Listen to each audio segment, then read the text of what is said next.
الرحیم۔ حضرت ابو ہریرہ رضی اللہ تعالی عنہ روایت کرتے ہیں، آپ صلی اللہ علیہ وسلم نے فرمایا مسلمان کا زیور وہاں تک پہنچے گا جہاں تک وضو کا پانی پہنچتا ہے۔ جنت میں مومن کو زیور پہنایا جائے گا۔ سرکار دو عالم صلی اللہ علیہ وسلم نے فرمایا جہاں تک مومن وضو میں اعضاء کو دھوتا ہے وہاں تک اسے زیور پہنایا جائے گا، کہ کونیوں تک انسان وضو میں آزاد ہوتا ہے تو یہاں تک اسے کنگن پہنائے جائیں گے، دونوں بازوؤں میں، پاؤں میں، سر پہ تاج ہوگا، بادشاہوں کی طرح، جس طرح زمانہ جاہلیت میں بادشاہ فارس، روم، کسریٰ، قیصر سونے چاندی کے محلات تیار کرتے تھے اور سونے چاندی کا لباس اور اپنے لیے تاج اور زیور، یہ تو دنیا کا تھا۔ اللہ تبارک و تعالی مومن کو جنت میں بادشاہوں والی زندگی دے گا، اور دنیا کے بادشاہ نہیں، وہ آخرت کے، ہر جانب اس کے خادم ہوں گے، اور وہاں اس کے لیے محلات سونے چاندی کے، اور وہاں وہ تاج اور زیور کے ساتھ مزین ہوگا۔ دنیا میں مرد کے لیے زیور کو اللہ نے حرام کیا ہے، لیکن جنت میں اللہ زیور پہنائے گا۔ تو جتنا وضو میں آزاد ہوتے ہیں، ابو ہریرہ رضی اللہ تعالی عنہ ایک مرتبہ تنہائی میں وضو کر رہے تھے تو بغلوں تک اپنے اعضاء کو دھویا۔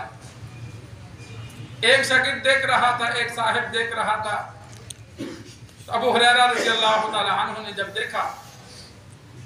تو فرمایا اگر مجھے علم ہوتا تو میں یہاں تک نہ دھوتا، کونیوں تک دھونا فرض ہے، مزید دھونا فرض نہیں ہے، لیکن میں نے اس رغبت سے، اس لالچ سے بغلوں تک دھویا تاکہ کل قیامت والے دن میرے جو زیور پہنایا جائے وہ یہاں تک پہنایا جائے۔ تو اسی وجہ سے علماء نے لکھا ہے کہ انسان جب وضو کرے تو ساتھ ذہن میں یہ بھی ہو، جس طرح وضو کرنے پر گناہ معاف ہوتے ہیں، درجات بلند ہوتے ہیں، ثواب ملتا ہے، قیامت والے دن وضو کے اعضاء روشن ہوں گے، چمک رہے ہوں گے، اور اسی طرح وضو کے اعضاء پر اللہ تبارک و تعالی زیور سے ان کو مزین کرے گا، زیور پہنایا جائے گا۔ تو ٹخنوں سے اوپر تک بندہ پنڈلی کو دھو لے، کونیوں سے تھوڑا سا اوپر تک دھو لے، اس نیت سے ذہن میں یہ بات رکھ کر کہ میرا زیور ذرا مجھے زیادہ پہنایا جائے۔ ہم نیک اعمال کرتے ہیں لیکن نیت کوئی نہیں ہوتی، بیٹھ کے وضو کر لیا، بس کر لیا، کوئی ارادہ نہیں۔ جب نیت وضو کرنے لگو تو یہ ساری باتیں ذہن میں ہوں کہ اس وضو سے گناہ معاف ہوں گے، درجات بلند ہوں گے، ثواب ملے گا، کل قیامت والے دن میرے اعضاء چمکیں گے اور مجھے ان اعضاء پر اللہ زیور ہمیں پہنائے گا،